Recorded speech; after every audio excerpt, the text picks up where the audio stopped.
자, 지난 시간까지 예수님이 재판받은 장면 공부했죠? 네. 예수님이 재판받았고, 오늘 이제 예수님이 재판 끝나고 빌라도가 십자가에 못 박히게 허락해서 끌려가는 장면부터입니다. 오늘 요한복음 19장 17절부터.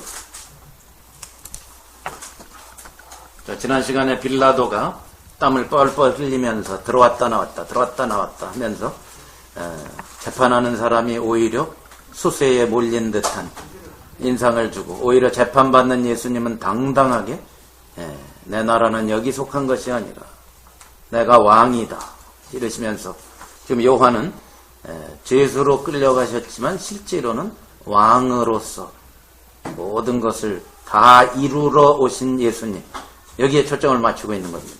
그래서 당당하십니다. 자, 17절. 저희가 예수를 맡음에, 요한복음 19장 17절입니다. 저희가 예수를 맡음에, 이제 십자가에 못 박히게 빌라도가 선포를 했기 때문에 이제 예수님을 끌고 골고다, 해골이라는 골고다로 끌고 가는 장면입니다.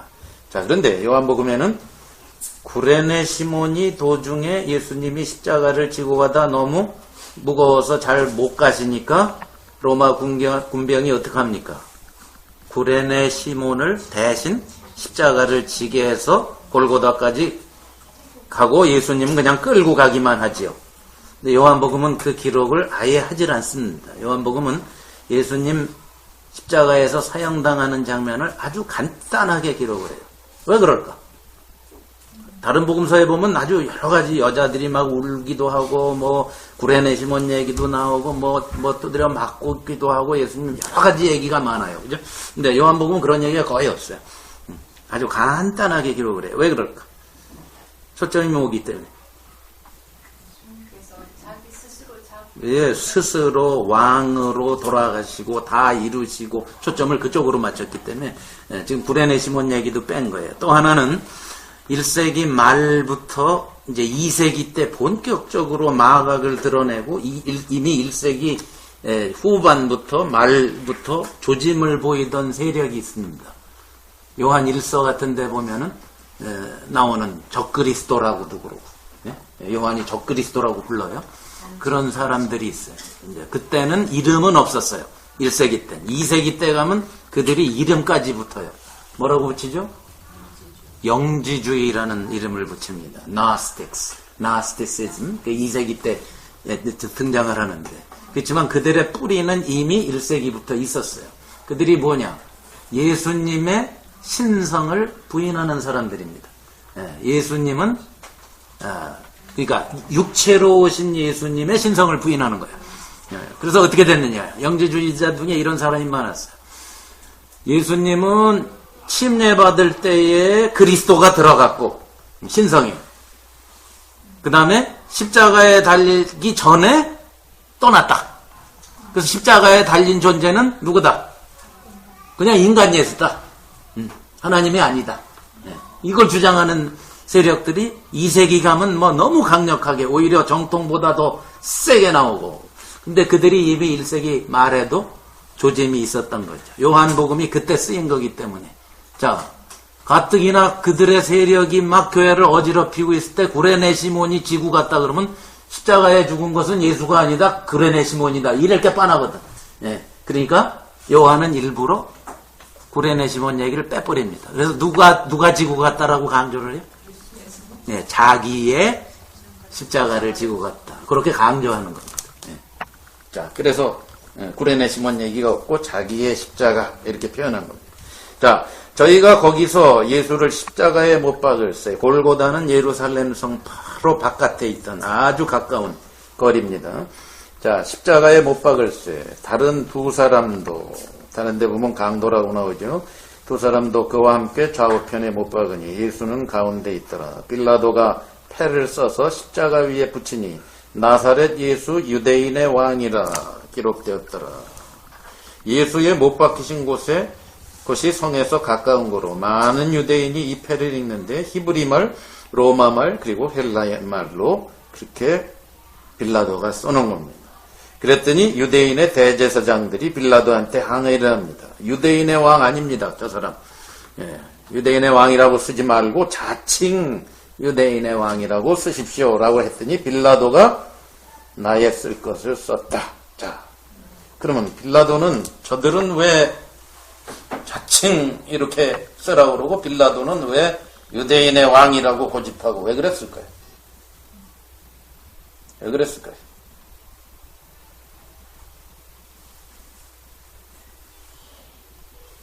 대제사장들은 저가 유대인의 왕이면 안 됩니다. 그렇죠? 저가 유대인의 왕이면 뭐예요? 그게 자꾸 밝혀지면 어떻게 되죠? 자기들의 기득권이 와르르 무너져 버립니다. 예. 그래서 안 됩니다. 그러면 빌라도는 그거 뭐 말장난도 아닌데 그거 갖고 왜 고집을 할까? 빌라도는 왜 고집을 할까? 유대인의 왕이라고. 아무런 죄도 찾지 못했다고. 글쎄, 뭐 그래도 자칭 유대인의 왕 써주면 될 거 아니에요? 응? 유대인의 왕이라고 생각했지 않을까요? 유대인의 왕 정도 해서 끝나야 돼요. 빌라도는 왜 그래요? 이미 예수님과의 대화 속에서 두려워하고 굉장히 힘들었어요. 뭐 때문에 두려웠어요? 예수님이 내 나라는 여기 속한 것이 아니다. 내가 너를 놓을 권세도 있고 잡아 넣을 권세, 죽일 권세도 있다 그랬더니 위에서 주시지 않으면 네가 아무것도 못해. 계속 예수님이 뭐예요? 진리, 위에서, 내 나라 계속 그러니까 빌라도는 굉장히 두려웠었어요. 혹시 이게 뭐가 진짜 뭔가 어디 초월하는 세계에서 나타난 존재 아닌가 굉장히 두려웠었어요. 그런데 저들이 굉장히 집요하게 요구해서 죽이니까 차라리 빌라도는 잘 된 거예요. 자기가 죽이지 않는 게 천만 다행인 거예요. 자기는 허락만 했지 저들이 죽이라고 자기는 끝까지 몇 번 여기 살려주려고 그러죠? 3번씩이나 죄 없다라고 계속 얘기해요. 대제사장들은 들어가서 예수님한테 확인하고 나와서 죄 없다. 죄 있다 그러면 또 들어가서 뭐냐 또 죄 없다. 요걸 3번을 반복하죠. 자, 그러니까 빌라도는 자기가 완전히 재판을 해서 죄목을 뒤집어 써서 죽여버리면 자기한테 엄청난 화가 올지도 모른다는 두려움이 있었어요. 근데 저들이 죽여달라고 해서 할 수 없이 싹 죽이니까 자기는 굉장히 나름 떳떳한 거예요. 그래서 마태복음에 보면 손을 씻죠. 이 죄를 저들에게 돌려야 된다 하고 자기는 굉장히 떳떳해요. 그러니까 예수님이 저기서 온 어마어마한 강력한 누군가 초월자가 아니고 유대인의 왕으로 딱 끝나고 싶은 거예요. 빌라도는 거기서 딱 끝나고 손 딱 씻고 나는 괜찮다 이러고 싶은 거예요. 그게 빌라도예요. 그러니까 나쁜 사람이지. 그래서 나쁜 사람이에요. 그래서 우리는 외지 않지만 사도신경에 맨날 본디오 빌라도에게 고난을 받으사 하고 2000년 동안 아주 물론 이제 사도신경이 2000년 된 건 아니에요. 한 300~400년 된 건데 사도들이 쓴 건 아니지만 가톨릭에서 이제 사도신경이라고 우겨서 이제 저렇게 되는 거지. 724년에 나온 겁니다. 지금 사도신경이 본디오 빌라도에게 고난을 받으사 하는 내용이죠. 그래서 우리는 그거 사용 안 하는 이유가 뒤늦게 다른 사람들이 제도로 만들었기 때문에 우리는 사도신경 외지 않습니다.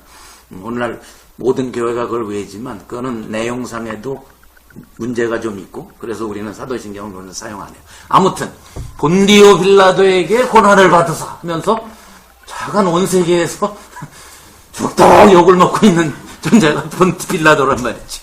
예. 아무튼 그의 죄는 이것입니다. 진리가 코앞에 와 있었는데도 전혀 갈급하거나 알아보려고 하거나 하지 않은 사람. 오늘날도 그런 사람이 너무 많죠. 왜? 자기의 기득권, 자기의 총독자리. 그래서 이 사람이 어디에서 항복을 했죠? 지난 시간에 공부했죠. 어디에서 빌라도가 항복을 합니까? 대제사장들한테. 끝까지 죄 없다라고 3번씩이나 우기다가 한 방에 가버렸어요. 빌라도. 자기를 왕이라고 하는 자를 살려두는 것은 가이사의 로마 총독, 자기를 총독으로 보낸 황제의 충신이 아닙니다. 그 말에 그냥 거기서 그냥 선언을 해버리죠. 그리고 뭐라 그러죠? 그들이 가이사 외에는 우리에게 왕이 없습니다.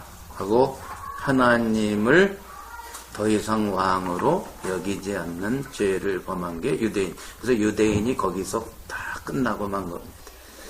아직도 잘못된 종말론을 주장하는 사람들은 저 유대인 나라 이스라엘에 아직도 하나님이 뭔가 미련이 있으시고 계획이 있으시다고 착각을 하고 있어요. 저 이스라엘, 지금 저 이스라엘 있죠. 아니요. 이 유대인 나라는 언제 하나님께서 완전히 끝내셨어요. 왜? 이들이 더 이상 하나님 말고 가이사가 왕이라고 선언하는 순간부터 시작해서 그들은 종말을 고한 겁니다. 유대인 나라의 이 세상 역사는 끝나버렸어요. 언제 끝났죠? 완전히 이제 뭐가 자치가 사라진 다음부터 AD 70년에 예루살렘 성전이 로마 군인들에 의해서 완전히 콩가루가 되면서 깨끗하게 유대인 나라는 시상에서 자치를 감춘 거예요. 근데 1948년에 다시 저 이스라엘이 독립했다고 해서 막 흥분들 하고 하나님이 다시 무슨 계획이 있는 아니죠. 왜 아닙니까? 유대인 나라는 끝나고 하나님이 이제 하나님의 창세전의 목적을 이루어서 지금 진행시키기 시작했으니까 그게 뭐예요? 유대인 나라는 사라지고 그 그림자니까 실체가 뭐예요? 교회지. 지금은 교회가 하나님의 계획의 실체를 이루어가는 거지. 저 이스라엘은 눈꼽만 치도 0.00001%도 전혀 하나님의 계획 아래 있지 않다는 사실을 우리가 알아야 돼. 그런데 그렇지 않은 사람들이 기독교를 기득권 세력으로 갖고 있어요. 아직도 미국도. 그래서 미국의 정치와 교계를 잡고 있는 그 이즘을 뭐라고 해요?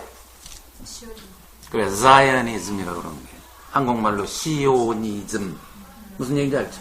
무조건 시온이 뭐예요? 예루살렘이에요. 민주당이 되건 공화당이 되건 미국은 차이만 조금 있지 양쪽 다 항상 어디에요? 시오니즘에 기초를 둬서 정치를 해요.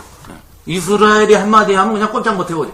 그게 뭐냐면 아직도 이 미국 사람들 기독교인들의 이 주축 세력 속에는 하나님이 저 이스라엘에게도 뭔가 계획이 남아있다라고 생각하는 거예요. 말세에 하나님이 저 나라를 세워서 다시금 뭔가를 일으키시고 예루살렘 성전을 지금 회교 성전 때려엎고 하나님이 지진을 일으키시든 뭐를 일으키시든 때려엎고 저 자리에다가 이스라엘이 옛날 솔로몬식 성전을 짓게 될 때 말세가 오고 뭐 7년 환란이 오고 이런 말도 안 되는 소리를 하는 이유가 이제 그 시오니즘이 밑바탕이 돼 있는 겁니다. 아직도 유대인 나라에 대한 미련이 기독교 안에 미국은 기독교에 뿌리를 둔 나라였으니까 아직도 남아있는 거예요. 근데 여러분 그거는 말도 안 되는 하나님의 창세전의 목적이 교회로 성령이 오셔서 시작된 이상 저 이스라엘은 아무런 관계가 없다는 사실을 여러분이 아셔야 돼요. 그거에 현혹된 사람들이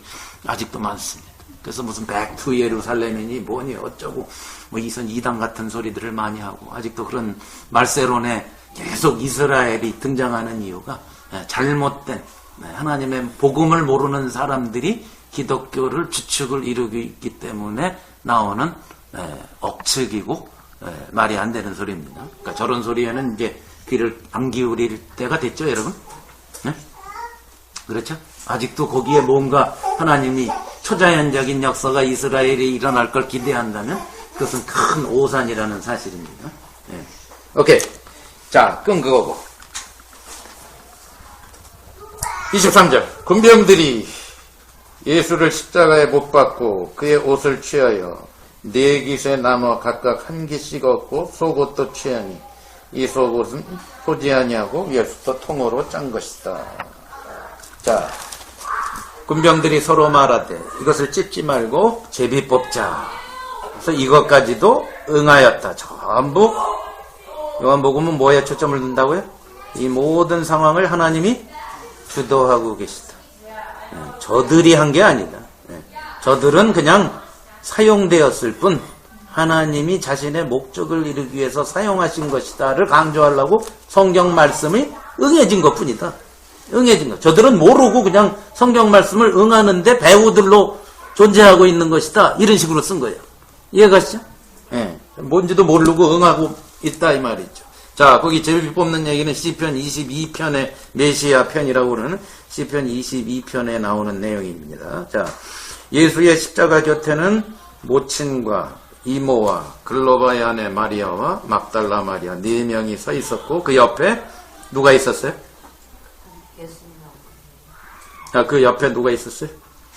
예, 모친은 들어가 있죠. 모친, 이모, 글로바의 아내 마리아, 막달라 마리아 4명 플러스 또 한 명이 있었죠.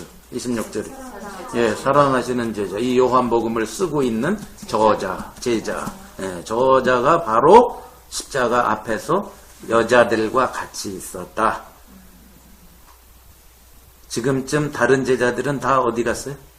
도망갔죠. 베드로는 예수님 부인하고 도망가고, 딴 제자들은 뭐 부인하고 자식도 없이 그냥 도망가 버리고, 다 도망가서 나중에 봤더니 문을 꼭꼭 걸어 잠그고 숨어 있을 때 유일하게 제자 중에 당당하게 예수님 십자가 앞에 선 자가 있었으니 그게 누구다? 나다. 라고 얘기하는 거예요. 요한복음이. 그러니까 누가 얘기한 증거가 제일 확실하냐 그걸 강조하는 거예요. 네. 이해가시죠? 네. 예수님을 처음부터 끝까지 본 내가 증거하는 복음이 가장 확실하지 않겠는가 라고 독자들한테 물어보는 거예요. 네? 내가 그 앞에 있었다라는 거예요. 다 무서워서 숨죽이고 죽을까봐 두려워 떨 때에 나는 그 자리에 있었다라고 얘기하는 거예요. 이해가시죠? 네. 사랑하시는 제자가 곁에 서신 것, 그것도 거기서 안 끝나고 예수님이 어머니를 자기에게 부탁을 했다. 그러니까 뭐의 신빙성을 높이려고 하는 얘기예요.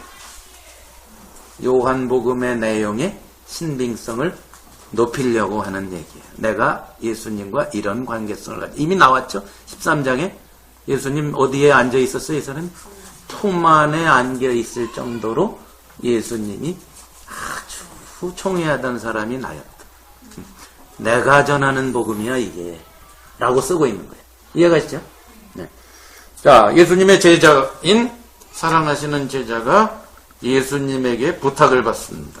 모친한테 먼저 여자여 보소서 아들입니다. 그 제자에게 이르되 보라 내 어머니라. 그래서 그때부터 그 제자가 자기 집에 오셨다. 자, 그런데 예수님이 남동생이 몇 명이죠? 성경에 나오는 이름만 남동생이 4명입니다. 친 남동생이 4명입니다. 마리아가 난 동생이 4명입니다. 자, 동생들한테 안 맡기고 누구한테 맡겼어요? 요한한테. 네, 사랑하시는 이 정도로 예수님이 가장 신뢰하던 사람이 이 사랑하시는 제자였다. 그래서 자기 이름을 쓰지 않고 이 사람을 처음부터 끝까지 사랑하시는 제자라고만 쓰는 거예요. 그 정도로 사랑을 받았다. 네. 예수님이 어머니까지 부탁할 정도. 밑에 아들들이 줄줄이 4명이나 있고 딸도 있고 그런데 자기가 예수님을 어머니를 맡게 되었다. 라고 쓰고 있는 이유가 뭐냐. 이 정도로 예수님과 가까운 내가 전하는 이 복음은 정확하다. 그것을 강조하고 있는 파트입니다. 자, 이후에 예수께서 모든 일이 이미 이룬 줄 다 아시고 자기가 주도하고 계시다. 이 말이에요. 전부 예수님이 다 알고 행한 거고 모르고 끌려가고 모르고 억울하게 강제로 당했다. 이런 얘기가 아니라 이 말이에요. 자기가 알고 착착 진행하고 있어요. 이런 줄 아시고 성경을 응하게 해야 되겠구나 라고 의도적으로 능동적으로 자기가 하셨어요. 그죠? 그래서 뭐라고 그러시죠? 내가 목마르다. 성경을 응하게 하려고 내가 목마르다 라고 말씀하시니까 거기 신포도주에 가득히 담긴 그 식초 같은 것이죠. 예, 거기에다가 해용을 우슬초에 이렇게 발라가지고 작대기에다 해서 십자가 위에 예수님 입에다가 댔다 이 말이죠. 네, 30절에 예수께서 신포도주를 받으신 후 가라사대. 자, 이겁니다. 이게 요한이 쓰려고 하는 겁니다. 뭐예요? 다 이루었다. 다 이루었다. 자, 이게 우리 성경에는 그냥 다 이루었다는데 원어에는 영어로 정확하게 직역을 하면은 무슨 얘기였어요? It has been finished. It has been finished. 자, 완료형이죠? 그리고 수동태. 네. 완료형 수동태로 말씀하셨어요. 예수님. 네. 이루어져 왔다. 라고 번역해야 돼요. 그러니까. 완료. 근데 그리스 말의 현재 완료형이거든요, 이게. 그리스 말 현재 완료는 미국 영어는 현재 완료나 과거나 거의 비슷하게 씁니다, 요즘.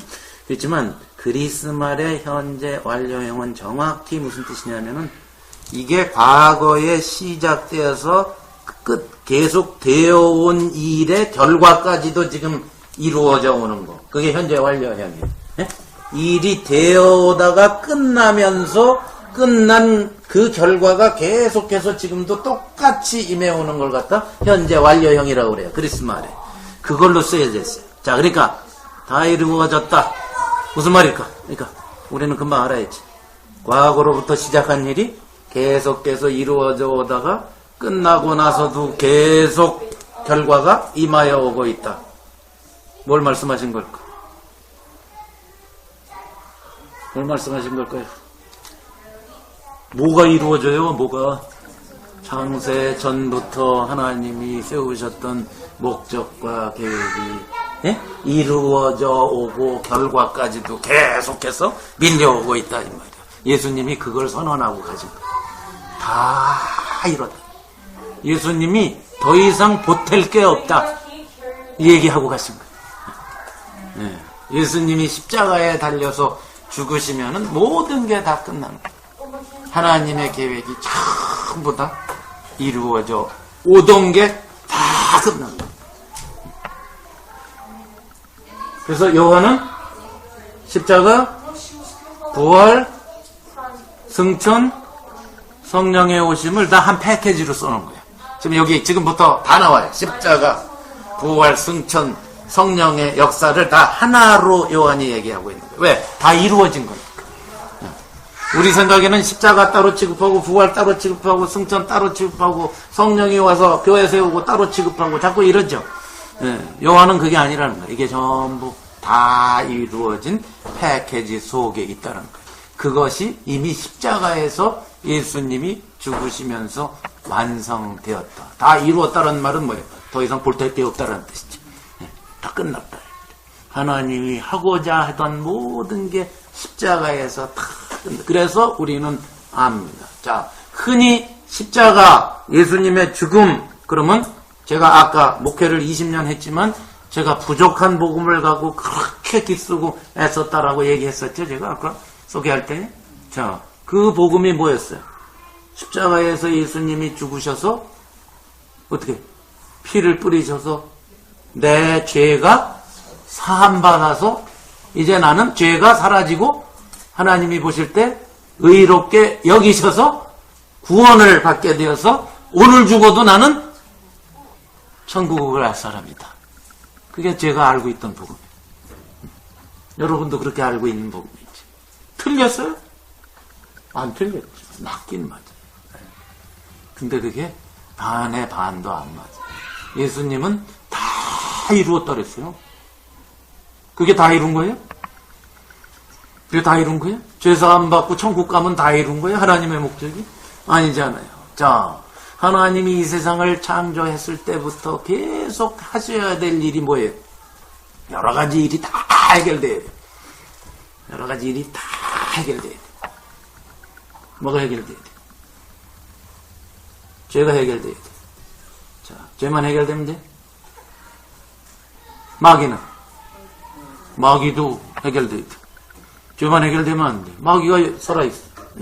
죽음의 문제 해결돼야 돼? 죽음의 문제도 해결돼. 세상도 해결돼야 돼. 네? 나 자신이라는 사람도 해결돼야 돼. 죄사함 받고 나서도 여전히 죄 짓고 있는 사람이에요. 어떡할 거예요? 십자가가 그것까지도 해결 못하면은 무슨 소용이 있어요? 피로 씻음 받아서 죄를 사함 받았어요. 그러고 살아요. 천국 안 가고 지금 30년, 40년, 저만 해도 지금 40년 가까이 예수 믿고 살고 있어요. 그리고 나서 죄 짓고 있어요. 그럼 어떻게 돼? 나는 어떡할 거예요? 죄 짓고 있는 나는. 죄만 계속 사하고 앉았으면 죄를 짓고 있는 엔진인 나는 어떡하냐? 생산하고 있는 나는. 그것도 해결해야 될 거 아니에요. 그러니까 여기까지 생각이 안 미치는 거예요. 사람들이 그저 죄사함만 받고 천국만 가면 되는 거예요. 그게 아니에요. 지금 해결해야 될 게 많아요. 죄 문제, 세상 문제, 마귀 문제, 죽음의 문제, 나라는 사람, 이 골칫덩어리, 나, 죄를 생산해내고 있는 공장인 나의 문제, 뭐 이 모든 걸 다 해결해야 돼요. 그죠? 그걸 해결했단 말이에요. 십자가가. 그래서 예수님이 다 이루었다. 그렇게 얘기합니다. 그렇기 때문에 사도 바울은 성경을 잘못 읽으면 그죠? 예수님의 피, 보혈, 맞아요, 보혈. 그건 제사함이고. 근데 또 사도 바울 가만히 피 얘기보다 더 많이 한 얘기가 있어. 십자가 얘기할 때 피 얘기는 사도 바울이 8번밖에 피에 대해서 말한 적이 없어요. 사도 바울의 편지가 13개인데 십자가에서 예수님이 흘린 피에 대한 기록은 딱 8번밖에 안 나와요. 바울의 편지. 그렇지만 피 얘기보다 더 많이 끊임없이 나오는 게 뭔지 아세요? 피보다 예수님 죽음 자체, 십자가 자체예요. 그러니까 십자가의 죽음하고 십자가에서 흘린 피하고 구별해서 써놨다는 사실을 알아야 돼요. 이게 안 들어가면은 이 복음이 잘 안 들어가게 돼 있어요. 자, 피는 우리의 죄를 사하는 거예요. 그죠? 거기까지는 우리가 잘 알죠. 구약에 뭐 제사장이, 대제사장이 들어가서 피를 흘리고 우리 잘 알고 있어요. 예? 자, 그 다음에 6월절, 예? 어린 양의 피를 발라서 해방시킨 것까지도 우린 잘 알고 있어요. 그죠? 자, 근데 바울이 피 얘기는 안 하고 많은 경우 십자가에서 어떻게 됐고, 십자가에서 뭐 죽었고, 예? 십자가에서 뭐 세상이 못 박혔고, 뭐 십자가에서 뭐 마귀를 없이 하셨고, 십자가, 이건 피의 문제가 아니에요. 그죠? 뭡니까? 십자가가 해결하는 다 이루심의 총 결정판을 얘기하고 있는 거예요. 거기에 뭐가 포함돼? 자, 피는 죄와 관계되는 거고, 십자가 자체의 죽음은 뭐예요? 아까 제가 나열한 뭐죠? 마귀, 세상, 죽음, 사망, 그 다음에 이게 다 포함된 게 십자가예요. 그래서 내가 그리스도와 함께 십자가에 못 박힌, 내가 못 박힌, 죄가 씻음 받았다는 얘기를 안 해요. 네. 나라는 사람이 못 박혀버렸다. 이렇게 얘기했죠. 네. 갈라디아서 보면, 그죠? 십자가에서 세상이 못 박혔고, 나도 못 박혔고, 계속 이런 얘기를 해요. 네. 그러니까 세상도 세상에 대하여 세상이 못 박혔고, 우리도 못 박혔다. 이런 표현을 써요. 그러니까 세상과 우리는 결별된 존재가 되었다. 네. 십자가에서, 골로새서, 히브리서, 뭐예요? 십자가에서 마귀를 없이 하셨다. 무장 해제를 해버리셨다. 마귀는 더 이상 교회에 대해서, 교회의 성도들에 대해서 맥을 못 추는 존재가 되었다. 이런 표현을 쓰고 있어요. 그러니까 십자가가 해결하는 게 그런 거예요. 그랬기 때문에 예수님은 다 이루었다. 만약에 죄사함만 예수님의 십자가가 죄사함만 준다면 그렇게 말씀하시면 안 돼. 뭐라고 얘기해? 너희들의 죄가 다 사함받았다. 요러고 돌아가셔야지. 예. 그러시지 않고 예수님이 뭐라고 해요? 다 이루어져 왔다. 하나님의 모든 하려고 하시던 것이 총결산을 보았다. 그리고 탁 돌아가시는 거예요. 그 다음 장면 보세요. 예. 이 얘기하고는 그 얘기하고는 뭐라시죠? 네, 머리를 숙이시고 영원히 머리를 숙이셨다. 능동태로 돼 있어. 누가 죽인 줄 알았어. 네, 능동태. 네. 자, 제가 지난번에 얘기했죠. 예수님이 하나님의 아들이시죠. 십자가에 못을 박았어, 사람들이. 아이씨, 못 박히기 싫은데. 그럼 어떻게 할 수 있어요? 예수님의 능력이. 응? 못이 저절로 뿅! 나가더니 갑자기 거기서 슉! 날아가시고. 할 수 있어요, 못 써요?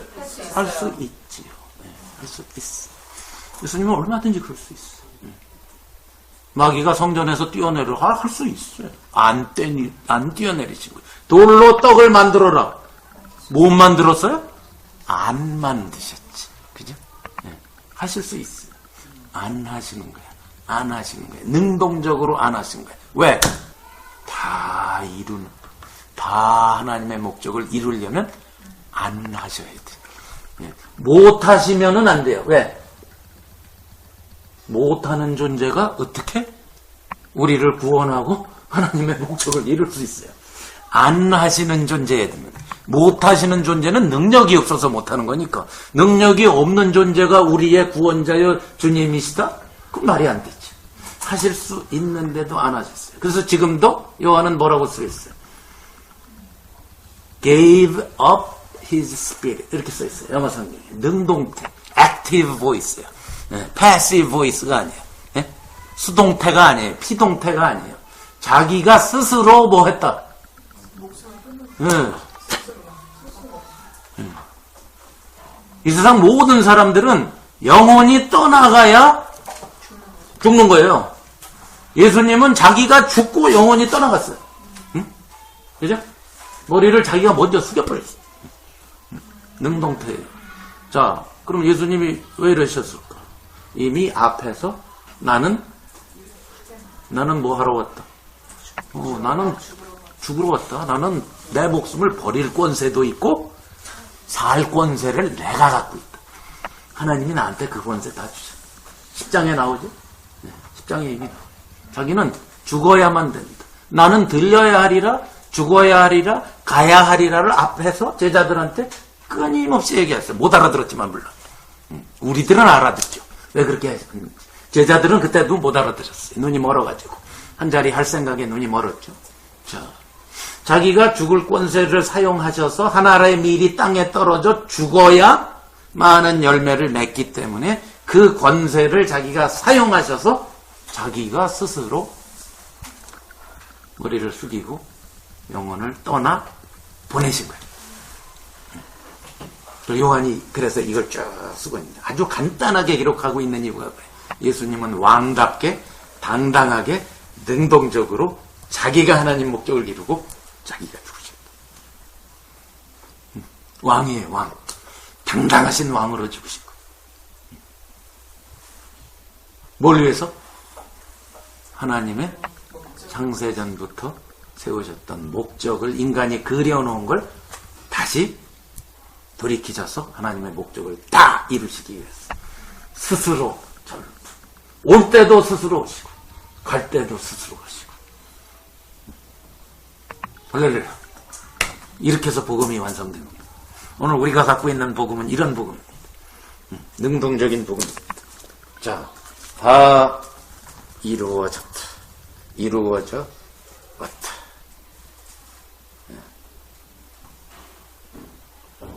여기 이루었다라는 표현은 자, 이미 앞에서 예수님이 두 군데에서 하셨어요. 4장에 한번 보세요. 4장. 요한복음 4장. 사마리아 여인 만나고 나서 제자들이 먹을 걸 구해다가 예수님한테 주었을 때의 장면입니다. 예수님이 34절에 4장 34절에 이렇게 얘기하셨습니다. 예수께서 이르시되 나의 양식은 나를 보내신 이의 뜻을 행하며 그의 일을 온전히 거기 나오죠? 이루는 이것이 요게 다 이루었다 할 때 똑같은 이루었다. 예수님은 요거 하러 오셨다. 일찌감치 얘기했어요. 나 보내신 이의 뜻을 행하며 그의 일을 온전히 이루러 왔다. 자, 17장에 가보세요.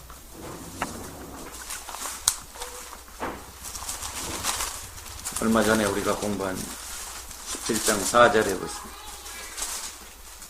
17장 4절에 하나님과 단둘이 대화 나누실 때, 기도하실 때 아버지께서 내게 하라고 주신 일을 내가 어떻게?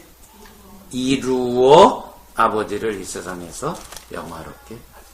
예수님은 철저하게 하나님 아버지가 이 땅에 보내신 목적만을 이루기 위해서 능동적으로 사시다가 능동적으로 끝내신 거예요. 전부 누가 주도하셨다? 예수님께서 주도하셨다. 이래서 우리가 예수님이 할 수 없이 죽은 거에 따라서 우리가 지금 예수를 믿고 복음을 아는 그런 비참한 존재들이 아니에요. 하나님의 계획이 착착착착 아주 빈틈없이 진행되어 온 결과에 우리가 거기에 올라탄 겁니다. 그래서 우리의 복음이 위대하고 놀라운 것입니다. 스스로 돌아가셨어요. 그랬기 때문에 조금 있다 보면 그날은 예배일이라, 예배일이 언제죠? 안식일 전날 6월절 시작. 6월절이 해 떨어질 때 시작이죠. 자, 그러면 금요일 저녁 해 떨어질 때 시작인데 해 떨어지기 직전에 예수님이 십자가에서 돌아가셨어요. 자, 그러면은 보통 십자가에 올라가면은 십자가가 예수님만 죽으신 게 아니죠. 그 당시에 극형에 취하는 거니까 한꺼번에 10,000명도 죽이고 뭐 20,000명도 죽이고 전쟁포로 같으면 그런 식으로 죽였어요, 로마가. 그러니까 흔한 사형법입니다. 그 당시. 요즘 교수형보다도 흔한 사형법인데, 자, 그러면 십자가에다가 못을 박으면은 보통 이틀, 사흘, 나흘까지도 죽지 않고 삽니다. 보통 사람들은. 그렇기 때문에 확인 사살을 하기 위해서 십자가에서 내릴 때는 꼭 다리를 꺾어서 완전히 죽여버린 다음에야 시체를 치웁니다. 왜? 살아있을 수 있으니까. 그런데 예수님의 경우는 다리를 꺾으려고 갔더니 다른 강도들은 뭐예요? 살아있으니까 다리를 꺾었어요. 근데 예수님한테 딱 갔더니 어떻게? 33절. 왜 이미 죽었어요? 스스로 죽으셨어요. 스스로 죽으셨어요. 그렇지 않으면 예수님도 다리를 꺾였어야 돼요. 근데 다리를 꺾지 않는다라는 말씀을 또 이루려고 그랬다. 거기 그렇게 돼 있죠. 예? 36절에. 뼈가 하나도 꺾고, 이건 어디에서 갖고 온 거예요? 이게 출애굽기에 나오는 얘기입니다. 6월절에 출애굽기 애굽에서 나올 때에 어린 양 잡았을 때 거기 다리를 꺾지를 않아요. 그게 하나님이 앞으로 예수 그리스도를 보내실 걸 미리 생각하시고 어린 양의 다리를 꺾지 말라고 했다라는 거예요. 그 말씀이 응하여졌다라는 거예요. 자, 그러면 6월절 어린 양의 역할이 뭐예요? 400년 동안의 애굽의 종살이에서 이스라엘 백성을 해방시키는, 자유시키는 역사가 바로 어린 양의 죽음의 역사죠. 자, 예수님도 6월절 어린 양처럼 우리를 뭐 하려고? 완전히 자유케 해방시키려고 왔다라는 거예요. 새로운 출애굽이라는 거예요. 그랬기 때문에, 자, 지금 여기에서 시작한 게 아니죠? 요한복음 내내 요한은 예수님에 관한 얘기를 기록할 때 주로 어떤 배경으로? 6월절 배경을 잡아놓은 이유가 그거예요. 계속 6월절이 가까웠다. 6월절에 6월절 이런 표현이 많이 나오죠. 그게 왜냐하면 6월절이라는 유대인 역사 속에 가장 큰 명절이 6월절인데 애굽에서 400년 이상의 종살이에서 해방시킨 6월절처럼 새로운 6월절을 창시하러 오신 분이 바로 예수님이다. 그래서 예수님을 모세처럼 그리고 있는 거예요. 예? 무리를 걷고 오병이의 기적을 행하고 이게 전부 모세처럼 예수님이 행하셨다라는 걸 기록한 게 요한이에요. 예? 예, 홍해를 가르고 자시고 할 필요 없이 예수님 아예 무리를 걸어버리고 모세보다 낫다는 거예요. 만나 주고 뭐 조금 하루에 뭐 합당한 딱 먹을 만큼 주고 이런 옛날 모세가 아니라 5,000명을 한꺼번에 먹이고 12광줄이나 냉기고 모세보다 월등한 분이 왔다. 그러니까 6월절에 그 타픽을 중심으로 해서 쫙 써왔어요. 지금까지. 예? 그리고 6월절 날 돌아가셨어요. 6월절 예배일 날 돌아가시고 어린 양 잡을 때 십자가에서 돌아가신 거예요. 그래서 사실은 여기 군중 중에 남자보다 여자가 많이 기록된 이유가 어떤 학자들은 그래요.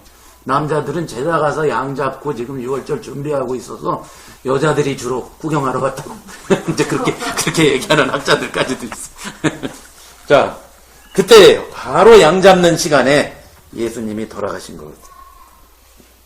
그래서 이미 죽었어요. 33절. 다리를 꺾었다는 건 6월절 양처럼 꺾이지 않았다 이 말이에요. 그래서 미리 죽어야 돼요. 그래서 예수님은 스스로 돌아가셨습니다. 34절. 그중 한 군병이 창으로 옆구리를 찌르니 곧 피와 물이 나오더라. 그러니까 실제로 피도 나오고 물도 나왔겠지. 피는 우리가 금방 알고, 피는 예수님의 죄를 씻는 보혈을 상징하고, 그죠? 물은요. 이미 요한복음 내내 물 얘기가 많이 나왔었어요. 물은 뭘 상징이죠? 생명의 생명. 물과 물 곧 성령. 물과 성령으로 나지 않으면 하나님 나라에 들어가지 못합니다. 생명이 없으면 못 들어갑니다. 요한복음 7장 초막절에도 예수님이 물 축제하는 걸 보시면서 뭐라고 그러셨죠? 나를 믿는 자는 저 속에서 생수의 강이 흘러 넘치리라. 물 얘기를 계속 해오셨어요. 사마리아 여인한테도 이 물을 먹는 자마다 또 목마르리니 내가 주는 물은 어떻게 영생하도록 솟아나는 샘물이 되리라. 물의 쓰임이 계속 나왔어요. 요한복음 내내. 그리고 예수님이 십자가에 딱 죽으시면서 물을 쏟으셨다. 뭐예요? 생명을 상징하셨다. 실제로 물을 쏟으셨겠죠. 그러니까 그게 상징하는 바가 뭐냐? 피야 죄 씻음이고 물은 생명을 주십니다. 십자가에서 죄도 사라지고 우리는 사망도 사라져서 생명이 우리에게 찾아오게 됐다. 그걸 상징하는 장면입니다. 자, 예수님의 죽으심이 생명의 역사를 창출했어요. 이거 예수님이 미리 얘기하셨죠? 아까도 얘기했죠? 어디 나오죠? 죽음이 곧 생명을 창출해내는 일. 아까도 얘기했는데 12장에 뭐예요? 네, 24절. 하늘의 밀이 땅에 떨어져 그대로 있으면은 아무것도 아니고, 응? 죽지 않으면 그대로 있고, 죽으면 많은 생명의 역사를 이뤄서 열매를, 새 생명이 태어납니다. 예수님의 죽음은 생명의 역사. 자, 우리가 성경에서 구별해야 돼요. 죽음을 두 가지로 구별해야 돼요. 죽음이라는 것은 잘 들으세요. 죽음이라는 것은 원래 인간이 타락하기 이전 창세 이전에 하나님에게 있어서 죽음은 나쁜 게 아닙니다. 죽음은 좋은 겁니다. 그게 요한복음 12장 24절이에요. 하나님에게 있어서 죽음은 뭐예요? 죽을 때 많은 생명이 나오는. 거기서 죽음은 나쁜 게 아니죠. 네? 죄를 지어서 온 죽음은 영원한 멸망이니까 그건 나쁜 거지만. 그러니까 사망을 두 가지로 우리가 이해해야 돼요. 그죠? 죽음, 그럼 무조건 나쁜 게 아니야. 하나님한테. 네. 죽어야 생명의 역사가 일어나는 죽음. 네. 창세전에 하나님 아버지는 아들이신 예수님을 위해서 죽을 수 있는 분이었어요. 아들은 아버지를 위해서 죽을 수 있는 분이었어요. 그 죽음은 생명의 역사를 창출하는 거예요.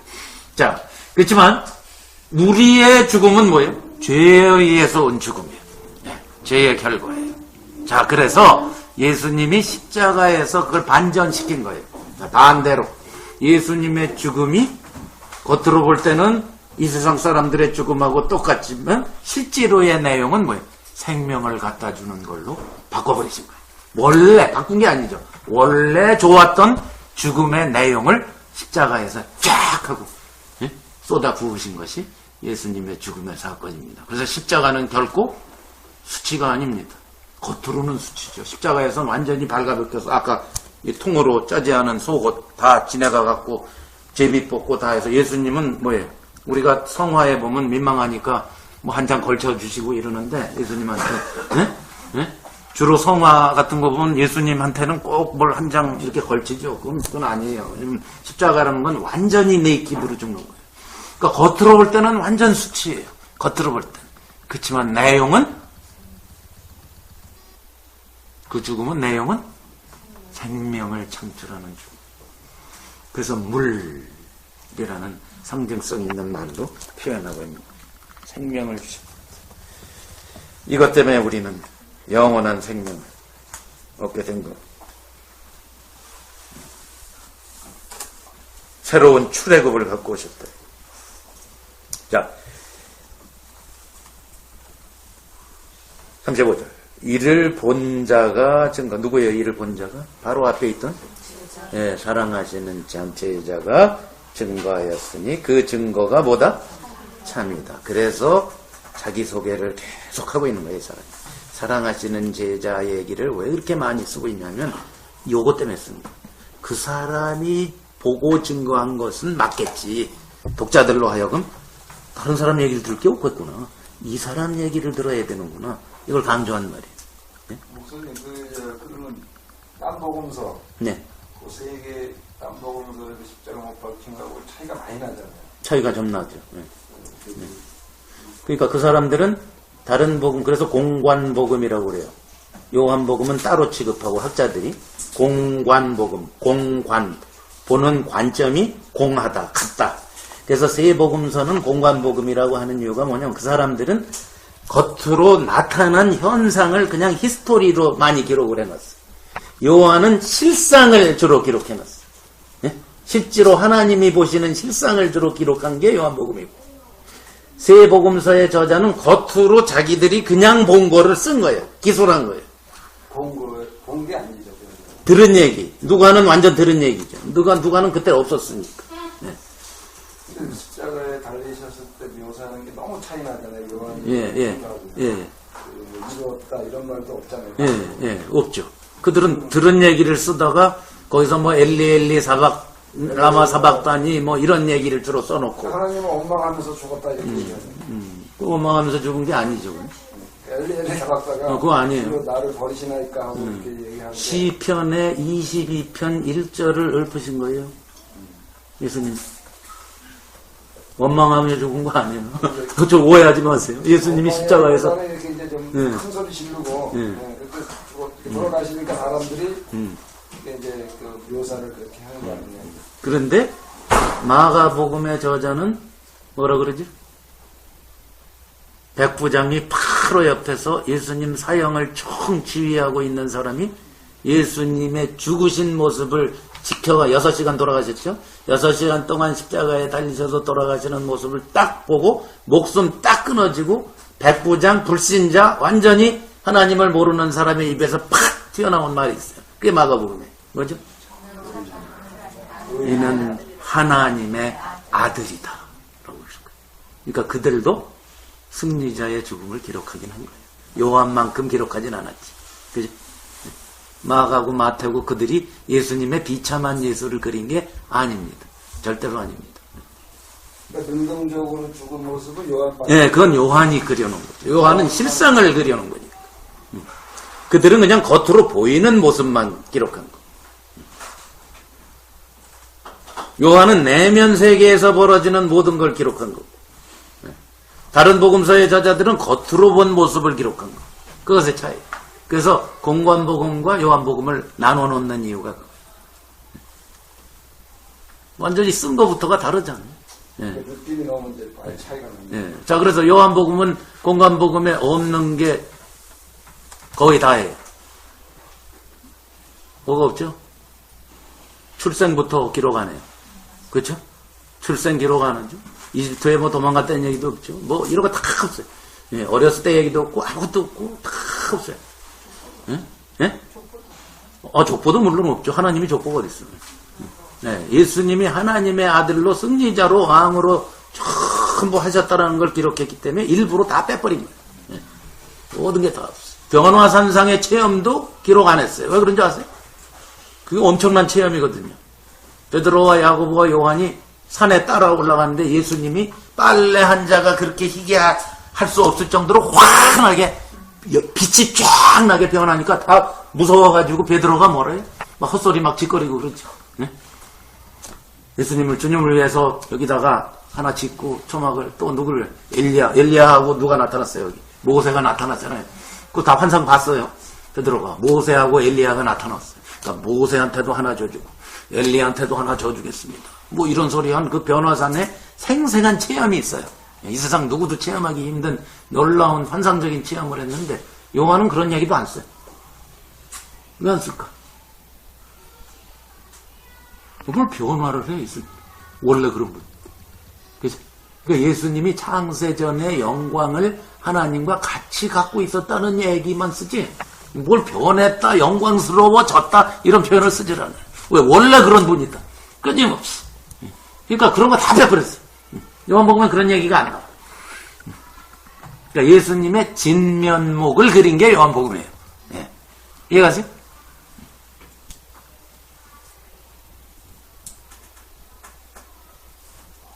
오케이. 자, 계속 나가겠습니다. 37절에 또 다른 성경에 저희가 그 찌른 자를 보리라 이건 스가랴서에 나오는 얘기죠. 자, 이렇게 하고는 이제 예수님은 돌아가셨어요. 스스로 다 이루셨어요. 이제 38년 8절부터는 장례 치른 이야기입니다. 아리마대 사람 요셉이 예수의 제자지만 유대인들을 두려워하여 은휘했다. 뭐예요? 숨어서 제자 노릇했다 이 말이죠. 예, 숨어 있었다. 퍼블릭에 밖에 사람들 앞에서 대놓고 제자 소리를 못하고 지금까지 왔다 이 말입니다. 은휘했다. 그런데 2일 후에 빌라도더러 예수의 시체를 가져가기를 구하며 빌라도가 허락하는. 자, 이거 굉장히 말도 안 되는 장면이 펼쳐지고 있는 겁니다. 자, 이때 예수님의 제자들 대부분은 전부 도망가서 숨어 있어요. 거꾸로. 그런데 이 사람은 숨어 있다가 밖으로 나와서 그것도 빌라도를 가서 시체를 달라. 이거 아무나 할 수 있는 일이 아니죠. 그래서 마가복음에는 당돌이 찾아갔다 이렇게 표현했어. 당돌이 목숨 걸었다 이 말이지. 예. 여기 지금 극형에 처한 죄수를 시체를 가서 달라. 쉬운 일이야? 응? 그것도 뭐에 의해서 죽은 거예요? 반역죄로 죽은 거예요. 하나님이라고 자기를 말한 참남죄로 죽은 사람의 시체예요. 거들떠볼까? 제자들도 안 거들떠보는 예수님의 시체를 누가? 평소에는 치킨이었던 두려웠던 이 사람이 그때 당당하게 나섰다. 뭘 말합니까? 예, 요셉은 제자들은 날이 갈수록 믿음이 떨어지고 요셉은 날이 갈수록 예수님을 볼수록 믿음이 생기고 돌아가시면서 확신을 하게 돼요. 아, 저분이다.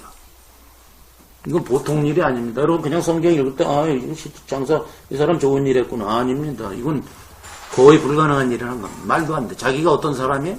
아리마대 요셉이 공회원입니다.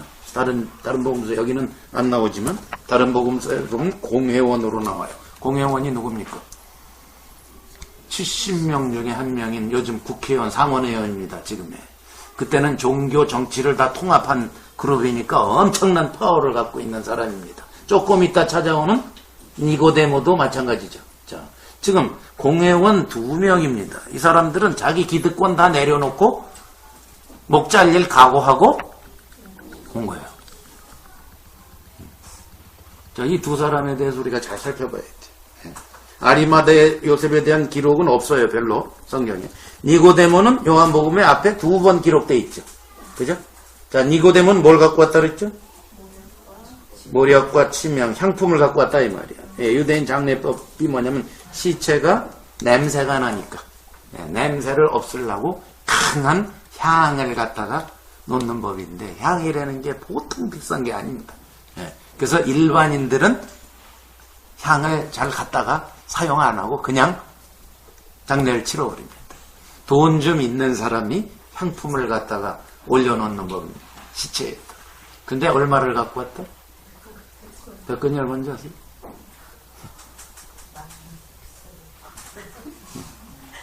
75파운드. 75파운드? 75파운드예요? 75파운드. 그러면 그러니까 30한 2kg? 1파운드 얼마씩? 33kg? 34kg쯤 돼요. 쌀 75파운드는 쌀 25파운드짜리 3개예요. 돈으로 치면 얼마인 줄 아세요? 이거 돈으로도 그 당시 환산이 다 나와 있어요. 예. 이거 모략과 향품 100근이면은 12장에 마리아가 향유 갖고 온 게 얼마라 그랬죠? 얼마쯤 팔아서? 할인이다 그랬죠? 얼마에 팔아서 가난한 자를 나눠줘요. 주지 않고 허비했느냐? 뭐 그랬죠? 얼마에? 300데나리온입니다. 300데나리온은 요즘 미국 돈으로 환산하면 한 4, 5만 불 되는 돈입니다. 엄청난 돈입니다. 그거의 수십 배입니다. 향품 100근. 그러니까 몇십만 불도 넘습니다. 그러니까 엄청 부자였다는 거죠. 사실 아리마대 요셉도 굉장히 부자고, 묘시를 즉흥적으로 갖고 자기 묘시를 딱 줄 수 있을 정도면 보통 부자가 아니면 그렇게 할 수가 없는 상황입니다. 네. 자, 지금 뭐를 그리고 있죠? 요한이? 예수님 장례 치러준 사람이 유대인 가장 최고 기득권층의 두 사람입니다. 둘 다 부자고 엄청난 돈을 들이고 장례식이 역시 하나님 왕이셨다. 왕 수준의 장례를 받았다. 예수님이 왕이셨다는 걸 강조합니다. 왕 아니고서야 이런 장례를 받을 수가 없는 겁니다. 왕으로 돌아가십니다. 이것도 예언되어 있는 거. 부자와 묘실이 함께 했다라고 이사야서 53장에 예언이 되어 있어요. 그의 무덤이 부자와 함께 하였다. 이사야서 53장. 그러니까 하나님께서 착착착착 계획대로 진행하셨다. 그럴 수가 있는 거예요. 근데 여기에서 이들의 용기가 대단하다는 거죠. 자, 그럼 니고데모는 우리가 알아요. 자, 제일 먼저 여기도 뭐예요? 밤에 일찍 찾아왔었다 그랬죠. 언제 찾아왔죠? 요한복음 3장에서 밤에 찾아왔다. 왜? 유대인, 바리새인, 공회원인데 오픈리 예수님 찾아다니고 그러면 이렇게 출애당할 수도 있어. 출교당할 수도 있어. 그러니까 몰래 찾아왔어. 관심은 있어. 그래서 내가 거듭나야 위로부터 생명을 받아야만 하나님 나라에 들어갈 수 있다. 근데 끝까지 이해를 못했죠. 거기는 요한복음 3장에서 이해를 못합니다. 이게 뭔 소리인지. 위로부터 태어난다는 얘기가 뭔지 전혀 이해가 안 간다. 요즘에 대부분의 기독교인들처럼 예수는 믿는데 위로부터 태어나는 건 뭔지 모르겠습니다. 대다수가 그렇게 얘기하고. 근데 예수는 또 죽으라고 믿는다. 위로부터 태어난다. 뭔 말인지는 모르겠다. 자, 그게 니고데모. 자, 근데 이 니고데모가 조금 변합니다. 우리 아시죠? 나중에 예수를 죽여야 된다라고 막 공회에서 막 사람들이 들고 일어나니까 니고데모가 예수님을 은근슬쩍 변호를 합니다. 우리의 율법은 증거도 다 보지도 않고 무조건 재판부터 하느냐? 하고 아주 목소리를 낸 적이 있어요. 그 말은 뭐예요? 그만큼 니고데모가 이제 예수님에 대해서 더 확신을 갖기 시작하고 있다라는 증거죠. 그것의 결과가 여기입니다. 이제 니고데모는 다른 제자들까지도 다 도망가고 배신 때릴 때 당당하게 나서서 어마어마한 자기의 재산을 갖다가 예수님 장례를 치르고 있는 모습. 뭘 말합니까? 아리마대 요셉과 니고데모. 이걸 통해서 요한이 얘기하려는 바가 뭡니까? 처음 된 자 나중 될 수 있고 나중 된 자 처음 될 수 있다. 그 얘기하는 거예요. 간단하잖아요. 그러니까 우리는 한순간에 기다 아니다 뭐다 이러고 잘난 척하고 아니면 낙심하고 그럴 필요 없이 뭐예요. 꾸준히 복음을 알아가고 또 알아가면서 갈급하고 필사적으로 주님을 알아가는데 자신을 열다 보면은 니고데모 아리마대처럼 역전이 될 수도 있다. 점점 확 하고 확신이 들어올 수도 있다. 그것의 대표적인 사람들이. 대표적인 부부. 대표적인 부부가 거기에요. 찼어? 와이프 있어요? 있었겠죠. 있었죠. 왜냐면 바리새인은 와이프가 없으면은 바리새인이 될 수가 없습니다. 우리도 남편하고 와이프하고 따로 놀았나 봐요. 와이프가 있어도 그 당시에는 와이프 얘기를 안 합니다. 1세기 때. 믿음이 있어도. 근데 마리아 뭐 여자는 좀 많이 있는데. 거기는 남편이 아니올시다니까 여자만 그랬다는 얘기지. 오케이. 점점 변화되는 니고데모. 점점 변화되는 아리마대 요셉. 우리가 제자들처럼 그냥 뭐 죽으러 가겠나이다 이래놓고 도망갈 길을 택할 것이냐, 아니면 이들처럼 처음에는 숨어 있었지만 결정적일 때 가서 예수님 편을 들고 나설 것이냐, 어느 쪽이냐. 물론 제자들은 예수님의 은혜로 나중에 성령이 부활하시고 성령이 오셔서 회복이 됐기에 망정이지, 아니었으면 거기서 끝났으면 베드로고 누구 다 끝장이에요. 그죠? 주님의 은혜로 회복된 것 뿐이에요. 그들이 잘날 거 하나도 없어요. 그러나 이 사람들은 달라요. 이 사람들은 처음에는 아주 아니올시다 했던 사람들이 막판에 가서 당돌하게 나섰어. 아마 이들이 마지막까지 계속 예수님을 보면서, 이들은 바리새이니까 아마 분명히 예수님 마지막 그 자리에 얼마든지 있었겠죠. 참관했겠죠. 뭐 끝발이 있는 사람들이니까. 그러니까 뭘 받겠어요? 몇 시간 동안. 백부장, 죽이는 걸 총지휘하던 백부장 입에서도 하나님의 아들이다 이런 말이 나올 정도였으니까. 그렇죠? 관심이 있어서 계속 따라는 왔지만 기득권이 있고 사람 앞에 퍼블릭에 나섰다가는 쫓겨날 거, 추례당할 것 같으니까 그게 무서워서 전전 긍긍하고 끝까지 또 예수님에게 뭔가 있지 않을까 하고는 예수님을 봤겠죠, 그들이. 근데 마지막 가시는 모습이 어떤 모습이라고요? 왕의 모습이죠. 십자가에서 끌려가면서 당하시면서 당당하게 왕으로 멋지게 대답하는 그 모습, 그 행동, 처신 다 받겠죠. 그리고 그들에게 확신이 들었겠죠. 이분이다! 이렇게 됐겠죠. 이분이다! 이렇게 돼. 오늘날도. 예수님이 이분이구나! 이게 되지 않으면은, 그냥 예수 믿습니다가 아니라, 이거구나! 무릎을 탁 치는 순간이 있어요. 비록 자기네들이 가진 것, 기득권, 공회원이면 그 당시에 미국의 상원의원 저리 가라에 끝발이 있는 사람들인데 그거 다 때려치고 예수님 따른다까지는 안 된 거죠. 그렇지만 속으로는 계속 은휘했다라는 건 뭐냐면 겉으로 못 나타냈다 이 말이죠. 12장에 나와요. 그 사람들에 대해서 나오긴 나와요. 저희들은 사람의 영광을 하나님의 영광보다 더 우선으로 여겼다. 그 중에 한 명이었겠죠. 그러나 끊임없이 집중을 했던 거죠. 끊임없이. 집중 안 하고서야 어떻게 이게 가능하겠어요. 예수님 십자가 재판 받을 때 아마 집에 가가지고 에이 글렀다 이러고 끝났으면 다 끝나는 거지. 근데 이들은 아닌 거죠. 날이 갈수록. 백부장의 고백도 그럼 같은 맥락일까요? 백부장의 고백은 그거랑 다를 거예요. 백부장은 이들의 행동과 고백하고는 다르. 그는 그냥 하나님의 아들이었다라고 마가가 쓰고 있는 거는 우리가 오늘 얘기하는 하나님의 아들이었다. 그게 아니에요. 그래서 누가복음은 뭐라고 기록하고 있어요? 하나님의 아들이었다라고 안 그러고 똑같은 장면에 뭐라고 그러죠? 저는 의인이었다. 이렇게 하는 거예요. 보통 사람이 아니었다까지 깨달은 거죠. 오늘 우리가 얘기하는 생명을 얻고 예수님을 제대로 알아본 사람은 아니에요. 무슨 얘기인지 아시죠? 그건 아니에요. 그렇지만 범인과 다르다. 야, 십자가에서 이렇게 가는 사람도 있나?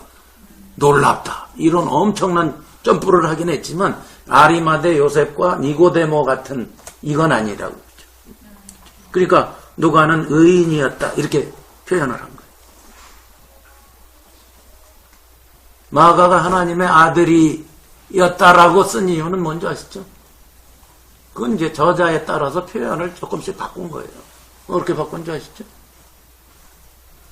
아마 나는 누가가 맞다라고 생각하는 사람. 의인이었다라고 하는 게, 누가는 굉장히 연구를 해가면서 근원부터 자세히 밀한 리서처예요.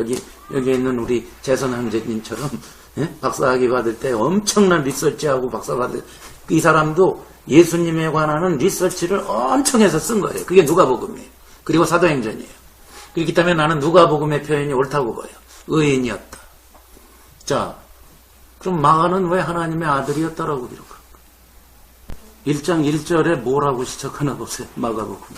그래서 그렇게 끝내는 거예요. 그거를 강조하려고 썼기 때문에. 하나님의 아들 예수 그리스도의 복음의 십자가가 그거를 올더웨이 밀고 간 거예요. 아셨죠? 그걸 쓰려고 쓴 거기 때문에 마가복음이 1장 1절의 첫 마디가 뭐예요? 하나님의 아들 예수 그리스도의 복음의 시작 아니에요. 그러니까 끝까지 하나님의 아들로 가야지. 아마 누가가 더 옳은 걸 거예요. 그래서. 의인이다 이렇게 고백했을 거예요. 누가복음의 1장 1절이 뭡니까? 아니 마가복음. 누가는 뭐라고? 누가는 우리에게 이루어진 일들을 근원부터 자세히 미루어 리서치해서 쓴 사람들이 많은데 나도 자세히 미루었다 이렇게 쓴 거예요. 붓을 들은 사람이 엄청 많은데 그 중에 나도 붓을 들고 리서치 엄청 해서 썼다 이렇게. 그러니까 누가가 오히려 맞을 거라고 보는 거죠.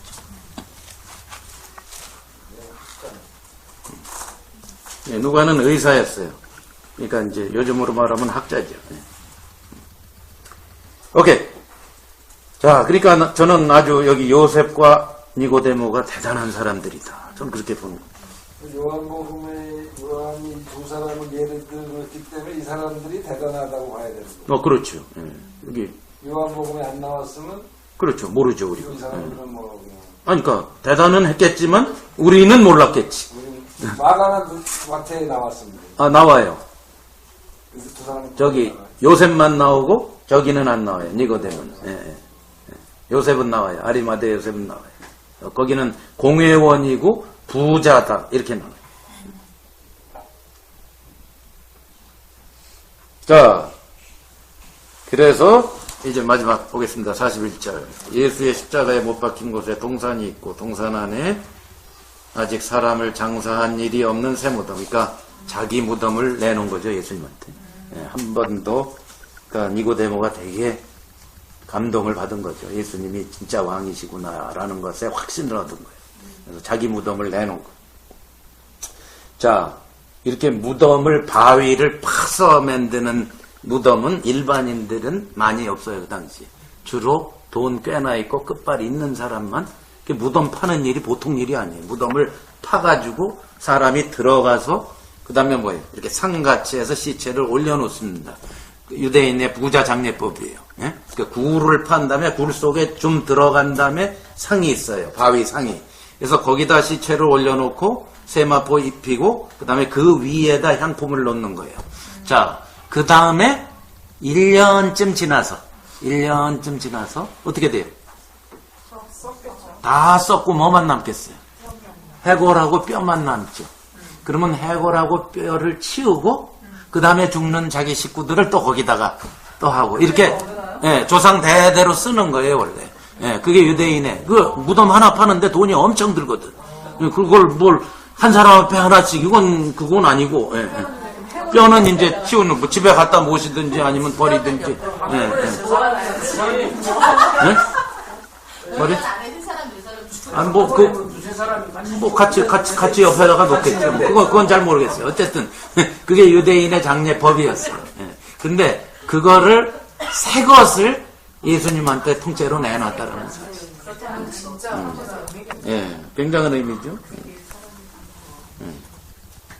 자, 그런데 요 얘기가 이사야서 53장 아까도 얘기했죠. 한번 찾아볼게요. 53장. 이사야서 53장.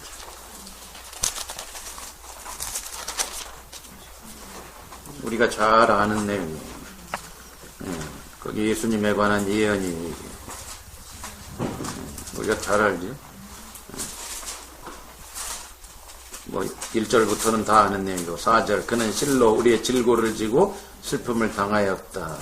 그리고 7절에 가면은 곤욕을 당하여 괴로울 때도 입을 열지 아니하였으며 마치 도수장으로 끌려가는 어린 양 나오죠? 털 깎는 자 앞에서 잡는 예수님을 예언한 거죠. 유대인들은 이사야서 53장을 예수님이라고 절대 믿지 않죠. 지금도 역사 대대로. 누구라고 믿는지 아세요? 이걸 여기에 예언된 존재가 누구라고 믿는지 아세요? 유대인들은 이스라엘이라고 믿어요. 지네라고. 이스라엘 백성이라고 믿어요. 근데 그게 성립이 질고를 지고 다 좋은데 입을 열지 않았다. 이게 전혀 이스라엘 백성이 아니거든. 그들은 그들은 입만 벙긋하면 불평만 하던 놈들이거든. 그러니까 절대로 그들이 아니라는 건 우리가 요 구절만 봐도 알 수 있어요. 예수님에 관한 얘기죠. 예, 자, 그리고 9절에 보세요. 그는 강포를 행치 아니하였고 그 입에 괴사가 없어서 그 무덤이 그 죽음이 누구와 함께 악인 양쪽에 악인 강도 둘이 있었고 그 묘실이 누구와 부자와 아리마대 요셉의 무덤 위에 들어가셨다. 이게 700년 전의 예언입니다. 예수님 오시기 전 700년 전 예언. 그렇게 여기 무덤이 있고, 아니 그의 무덤이 악인들과 있고 부자와 함께 있는데 이게 왜 자기네들이라고 어떤 면에서 착각을 한 거? 아니 그 앞에 질고지고 뭐 슬픔 이걸 지네들이라고 푸는 거예요. 근데 이 뒤에는 생각 생각 안 하죠 걔네들이야. 프로스 텍스트만 갖다 사용하는 거예요. 아직까지도 이게 지네라고 우기고 있어요. 유대인 랍비들은. 예수를 믿을 수가 없으니까. 자, 우리는 알죠. 자, 그러면 마지막으로 우리가 십자가에서 무슨 일이 벌어졌나. 피에 대한 얘기는 우리가 잘 아니까 몇 가지만 살펴보겠습니다. 자, 갈라디아서 우리가 잘 아는 갈라디아서 예수님의 죽음이 어떤 결과를 가져왔나를 우리가 확인을 하고 갑시다. 갈라디아서 2장 우리가 제일 잘하는 대목에 달달달달달달달달 외우는 대목에 2장 갈라디아서 2장 19절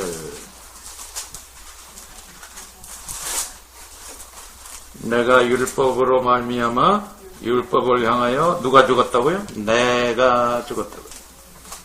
그렇기 때문에 율법이 더 이상 적용이 안 된다 이 뜻입니다. 내가 죽어버렸기 때문에.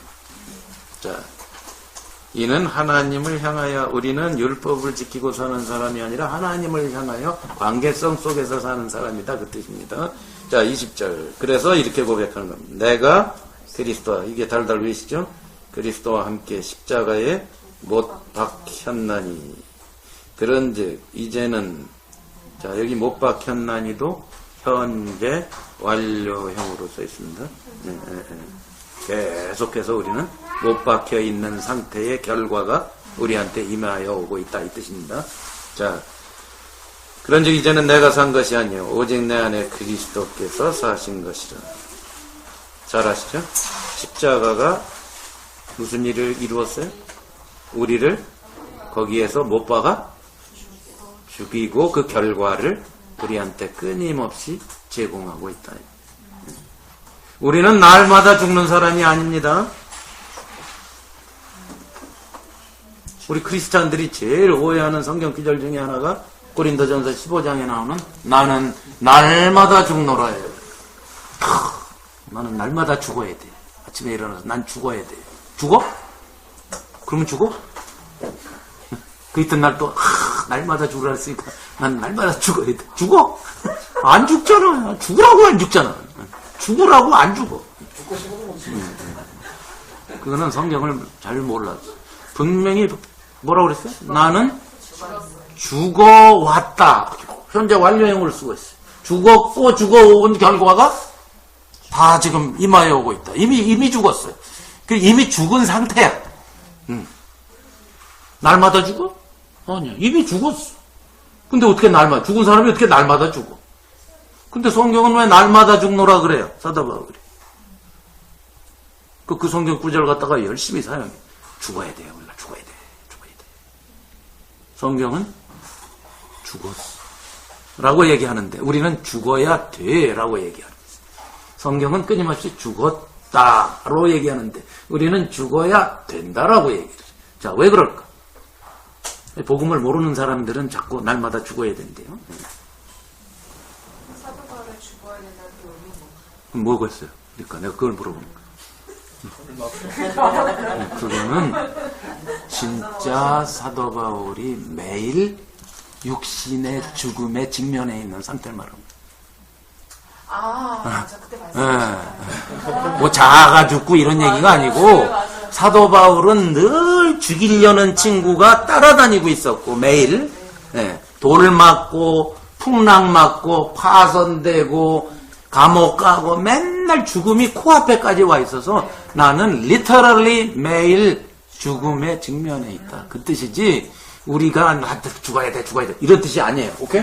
그러니까 성경 그런 걸 프로프 텍스트라고 그러는 거예요. 성경에 글자가 있다고 자기한테 갖다 그냥 사용해 버리는 거예요. 오늘날 설교도 성경 공부도 다 이런 식의 엉터리로 하고 있으니까 무슨 뜻인지를 모르는 거예요.